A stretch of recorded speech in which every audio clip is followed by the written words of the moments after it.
Hi guys, कशा आहात तुम्ही सगळे? तर हा माझा सेकंड ब्लॉग असणार आहे. म्हणजे माझा फर्स्ट ब्लॉग Q&Aचा होता, त्यानंतर हा माझा सेकंड मोठा ब्लॉग असणार आहे.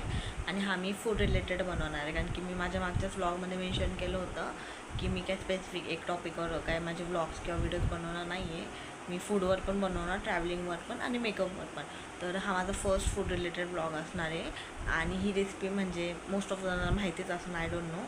तर मी ही रेसिपी तुमच्यासोबत शेअर करणार आहे. आणि तुम्हीसुद्धा नक्की घरी ट्राय करा, मला कमेंट करून सांगा कशी झाली होती. आणि first thing, thank you so much. तुम्हाला आता मी तेवढं प्रेम देत आलेलं आहे.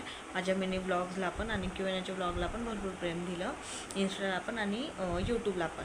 आणि ज्यांनी माझं चॅनल सबस्क्राईब नाही केले अजून, त्यांनी लवकरात लवकर करून घ्या. So let's get started.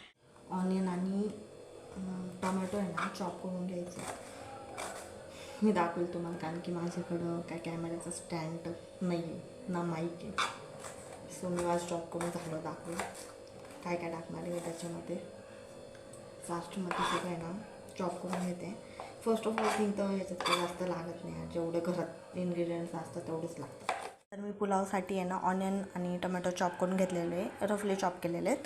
आणि मसाल्यामध्ये आहे ना आंबट मिरची पावडर घेतली आहे, हळद घेतली आहे, धना पावडर घेतली आहे, सुहाण्याचा बिर्याणी मसाला घेतला आहे, काश्मीर लाल मिरची घेतली आहे आणि खडा मसाला घेतला आहे. खडा मसाल्यामध्ये तुम्हाला जो पाहिजे तुम्ही तो घेऊ शकता. ते ना म्हणजे सगळे खडे मसाले आणि ऑनियन आणि टोमॅटो यांना टाकून दिले आणि त्याच्यामध्येच मीठ टाकून दिले म्हणजे ते लवकर शिजायला.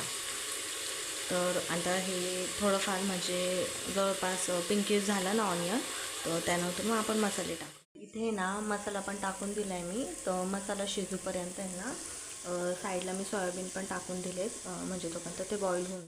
त्यामध्ये मी ना सोयाबीन टाकून दिलेले आहेत, म्हणजे जे बॉईल केलेले होते 80% कुक करायचे आणि टाकून द्यायचे. आणि त्यानंतर त्याच्यामध्ये आता मी पाणी ॲड करणार.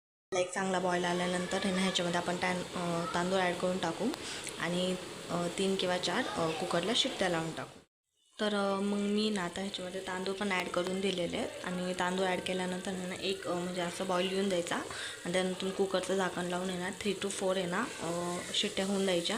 आणि त्यानंतर मग मी दाखवते की कसं झालं. मी आता कुकर लावून दिलेला आहे आणि 2-3 शिट्ट्या झाल्यानंतर मी तुम्हाला दाखवेन की कसा टर्नआउट झाला होता. आणि तुम्ही कसं झाला होता. आणि खूप म्हणजे लवकर होऊन राहतो, 5-10 मिनटं 10-15 मिनटं पण खूप झाले व्हायला. आणि मला DM करा की कसा झाला होता. आणि भरभरून प्रेम त्याचा आत्तापर्यंत देत आलेला आहे. तर भात झाल्यानंतर मी तुम्हाला दाखवेल की कसं झालं. तर फायनली असा टर्नआउट झालेला आहे. तर मग मी खाऊन तुम्हाला सांगेल की कसं झालं होतं.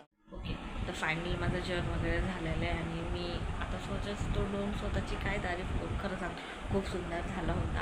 आणि तुम्हीसुद्धा नक्की ट्राय करा. म्हणजे स्पेसिफिक काही माझी रेसिपी नाही आहे, ही माझ्या मम्मीने मला सांगितलेली आहे आणि माझी मम्मी ही नेहमी बनवते. सो मग मी आज मी पण ट्राय केली होती आणि मी तुमच्यासोबत शेअर केली.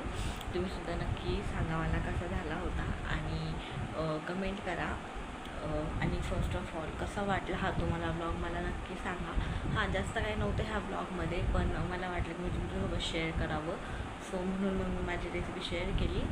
आणि आत्तापर्यंत ज्यांनी कोणी माझं चॅनल सबस्क्राईब नाही केलेलं आहे तर त्यांनी लवकर करून घ्या. आणि असेच अजून मी इंटरेस्टिंग व्हिडिओज आणि खूप म्हणजे खूप आहे माझ्या डोक्यात. सो मी एक नक्की शूट करेल. आणि फर्स्ट ऑफ ऑल ज्यांना कोणाला माझा व्हिडिओ खरं मनापासून आवडला असेल मला नक्की कमेंट डाऊन करा. आणि नेक्स्ट व्हिडिओ कोणता बनवायला हवा मला ते सुद्धा नक्की सांगा, मी नक्की बनवेल. आणि असंच म्हणजे खरंच असंच प्रेम देत राहा, कारण की खूप कमी दिवसात मला तुमचा सपोर्ट भेटलेला आहे. सो असंच मी तुमच्यासाठी नवीन चांगले व्हिडिओज व्लॉग आणत राहील. So stay tuned. Bye bye.